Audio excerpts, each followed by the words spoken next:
ఏమి రా బాలరాజు ఎన్నిసార్లు రా వస్తావు ఈరోజు అంటే మరి అక్కడ మ్యాటర్ అలా ఉంది. 4వ ప్రోమో రిలీజ్ అయింది. ఎవరైనా చూడకపోతే వెళ్ళి చూసి రండి.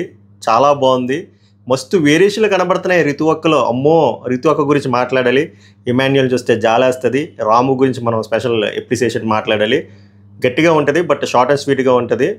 తెలుసు కదా మన డిస్క్లైమర్. వీడియో చూసి ముందు లైక్ చేస్తుండదు. ఇలా ఫాస్ట్గా, క్రిస్ప్గా, జెన్యూన్గా, ట్రాన్స్పరెంట్గా ఉంటాయి రివ్యూలు. లైక్ చేయండి, కుదిరితే హైప్ చేయండి, విలువైన ఒపీనియన్ కామెంట్ చేయండి, సబ్స్క్రైబ్ చెప్తే సబ్స్క్రైబ్ చేయండి. Welcome to my reviews. మేరా నామ్ పవన్ హే. ఇంకా మొదలు పెడదాం. హే, ప్రోమో 4 వచ్చింది. ప్రోమో 3 హైలైట్ అంటే ప్రోమో 4 బాగుంది, చాలా బాగుంది. ఎందుకంటే ఎవరు ఎలాంటి వాళ్ళు అనేది తెలుస్తుంది. ఇమాన్యుయల్ లాస్ట్లో ఒక మాట అంటాడనమాట, గెలుపులో 2 వేస్ ఉంటాయి, ఎలా గెలిచేమనేది ఇంపార్టెంట్. అంటే ఒకటి కరెక్ట్గా ఆడే విధానం, ఇంకోటి దొంగదారి. ఆ దొంగదారి ఎవరు ఆడుతున్నారు హౌస్లో? రితువక్కే ఆడుతుంది. సో ఆ డైలాగు రితువక్కకే. ఎక్కడ పడాలో అక్కడ పడింది రాడ్. గట్టిగా వేసాడు, బట్ చాలా ఎమోషనల్ అయ్యాడు. బట్ స్టిల్ ఇమాన్యుయల్ హ్యాపీగా ఫీల్ అవుతాడు. ఎందుకురా అంటే ఇది మరి లీక్ అనుకోండి, ఏమనుకోండి, రాము అయిపోతాడు ఓనరు. అది రాము పర్మనెంట్ ఓనర్ అవుతాడు. సో మీకు అర్థమైపోయింది కదా ఎలా అయ్యాడు. ప్రోమో చూడండి, అందుకే చూడకపోతే నేను చెప్పేస్తాను మామూలుగా ఆర్డర్లో ఏం జరిగింది అనేది. ఆ బొమ్మల టాస్క్ ఏదైతే పెట్టారో, ఇందాక ప్రోమో అనాలిసిస్లో ఏం చెప్పాను, సంజన అవుట్ అయిపోయింది, ఫ్లోరా సైని అవుట్ అయిపోయింది, దాని తర్వాత సుమన్ శెట్టి అవుట్ అయిపోయారు కదా. తర్వాత రితువక్కే మన రాము దగ్గర నుంచి దోచేసింది. ఇది గుర్తుపెట్టుకుంది. ఎందుకంటే రితువక్క చాలా కాంట్రడిక్ట్ చేస్తుంది. రితువక్క ఎలా తయారవుతుందంటే ఓసరవిల్లా తయారవుతుంది. ఓసరవిల్లిక బాప్ అలా ఉంది అక్క రాము దగ్గర లాగేసింది. యాజ్ పర్ ప్రోమో రాము అసహనం కనబడుతుంది. సో ఏదో జరిగింది లైవ్లో, అది లైవ్లో చూసిన తర్వాత చెప్తాను. ప్రోమోని డాట్లు కనెక్ట్ చేస్తే సో మొత్తానికి తీసింది. దాని తర్వాత ఫైటింగ్ అయింది తనూజాకిను రితు చౌదరికి. సో ఈ ప్రోమోలోకి వచ్చేసరికి ఇద్దరే మిగిలారు. ఎవర్రా అంటే రాము అండ్ ఇమాన్యుయల్.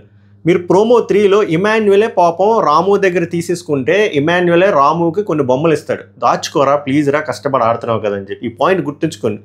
ఇమాన్యుయల్ తాలూకా మంచితనం అంటే ధర్మం అధర్మం ఉంటుంది కదా. ధర్మం ఎప్పుడైనా విన్ అవుతుంది, కొంచెం టైం పడుతుంది. అధర్మం విన్ అయినట్టు స్టార్టింగ్ అనిపిస్తుంది, కానీ చివరికి ఓడిపోద్ది. అది ఇక్కడ నేను రాముని అనట్లేదు, రితు చౌదరిని అంటున్నాను.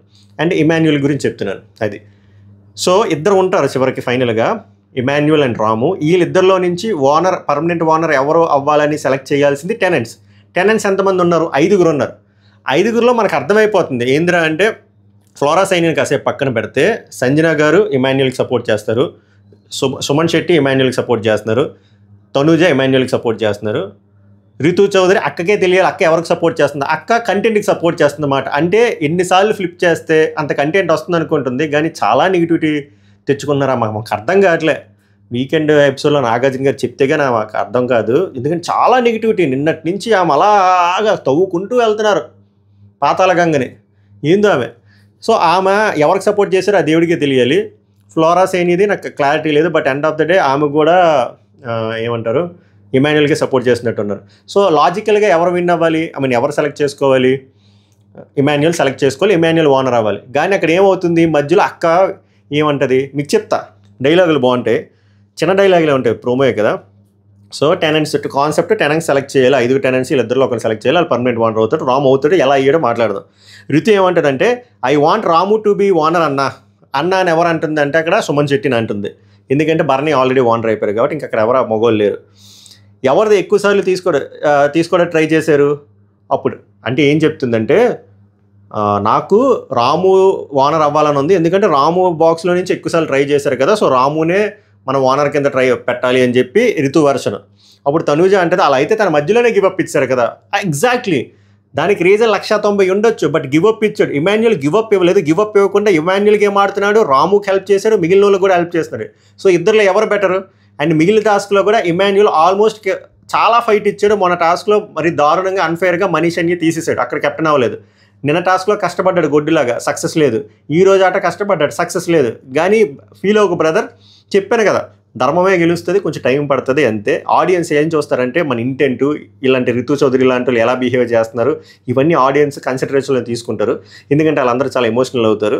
సో ఇది రితు చౌదరి ఇల్లాజికల్ పాయింట్. అది ఏంది, అందరూ మీ రాము దగ్గరే తీసుకున్నారు కదా ఎలాగని, మరి నువ్వు కూడా రాము దగ్గరే తీసుకున్నావు కదా, మరి ఈ మాట నువ్వు మాట్లాడొచ్చా?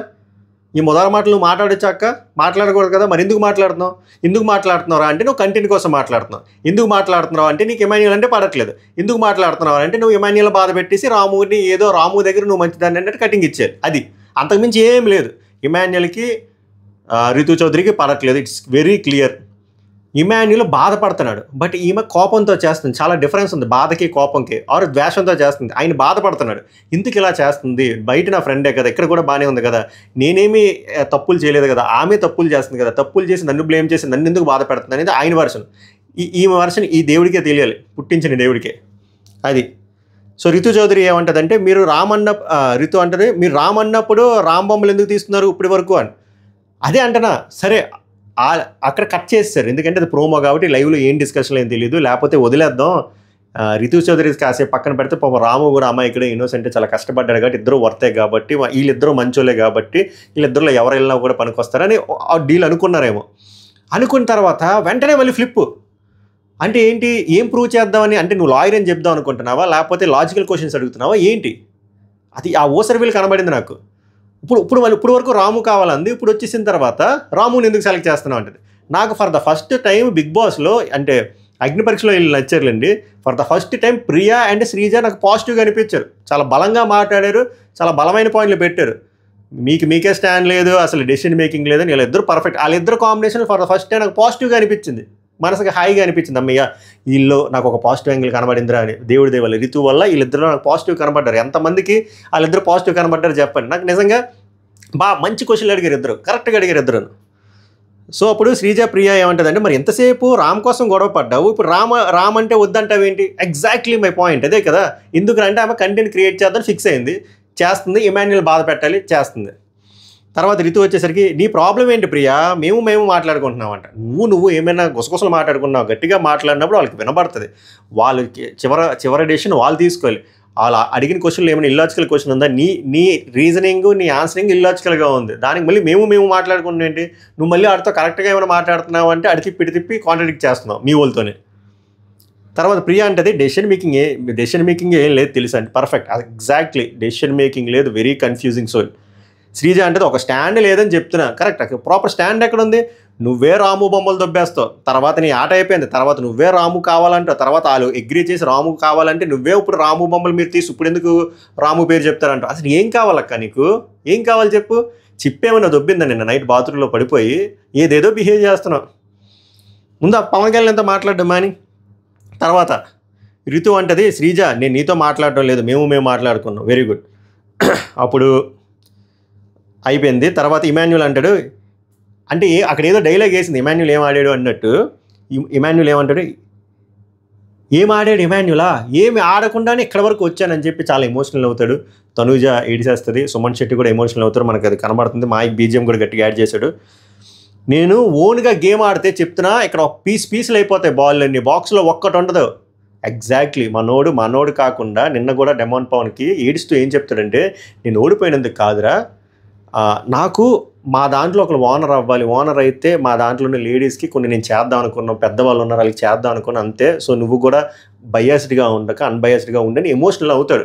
అది ఇమాన్యుల్ తాలూకు మెయిన్ ఉద్దేశం. అది కాకుండా ఇంకో దానికి ఎందుకు బాధపడతాడంటే, రితు చౌదరి ఎందుకు ఇలా బిహేవ్ చేస్తుంది, ఎందుకు ఇలా ఆడిగా ఉంటుంది, ఎందుకు తనకి సపోర్ట్ చేయవలసిన లేదు, ఎందుకు ఇలా చేస్తుంది అనేది ఒక బాధ. ఫ్రెండ్ కదా, సరైన ఫ్రెండ్నే సెలెక్ట్ చేసావు, అది చెప్తాడు. నిన్న కూడా నేను ఓడిపోయినందుకు ఏడవలే అని చెప్పి అక్కడ ఎమోషనల్ అయ్యి ఇమాన్యుల్ ఏడుస్తాడు, ఇక్కడ తనుజ ఏడుస్తుంది, అందరూ బాధపడతారు. చెప్పాను కదా, ఇమాన్యుల్ యాడ్డానికి రీజను అది ఓడిపోయినందుకు కాదు, ఎవరి వల్ల ఓడిపోయామో వాళ్ళు ఎందుకు అలా చేశారని ఒకటి. ఇంకోటి టెనెంట్స్లో నుంచి ఒకరు వెళ్ళాలి, అప్పుడు టెనెంట్స్లో ఉన్న ఉమెన్కి పెద్దవాళ్ళకి హెల్ప్ అవుతుంది, ఏదో చేద్దాం అనుకున్నాను. ఎందుకంటే 2 వారాలు గుడ్డులా కష్టపడుతున్నారు వాళ్ళు, ఏదో ఒక ఇద్దాం అనుకుంటున్నారు. అది అయ్యిందని అప్సెట్ అయ్యాడు. అది దగ్గర వరకు వచ్చిపోతున్నాయి. కొన్ని ఏమో లాస్ట్ వీక్ ఫస్ట్ రౌండ్లోనే ఎలిమినేట్ చేసి పారదొబ్బాడు మనీష్. అవన్నీ ఒకేసారి పంపప్ అవుతాయి. అది తర్వాత తనుజ ఏడుస్తుంది. Emmanuel last at not least dialogue, 2 దారులు ఉంటాయి గెలవడం, ఎలా గెలిచామనేది ఇంపార్టెంట్. దాని మీనింగ్ ఇందాక నేను చెప్పాను కదా, విన్నులో ఒకటి దొరదారి, ఇంకోటి దొంగదారి. నేను దొరదారిలో వెళ్ళా, ధర్మంగా వెళ్ళా, నువ్వే దారికి వెళ్ళావో నీకే తెలియాలని చెప్పి ఆ డైలాగ్ వేసాడు. ఓవరాల్గా ఏమవుతుందంటే, Ramu has become the second permanent owner from tenants నుంచి పర్మనెంట్ ఓనర్ అవుతాడు. అదిడా మ్యాటరు. దీనిపైన మీ స్పందన ఏం చెప్పండి. రితు చౌదరి గారి పైన మీ స్పందన చాలా ఆనెస్ట్గా చెప్పండి, బూతులు తిట్టకుండా. ఆమె ఎందుకు ఇలా కంటెంట్ క్రియేట్ చేస్తుంది, ఎందుకు ఫ్లిప్ చేస్తుంది, ఆమె ఎందుకు ఇమాన్యుల్ బాధ పెడదాం అనుకుంటుందో చెప్పండి. లేదు తనూజయ ఓవర్ చేస్తుందా, చెప్పండి.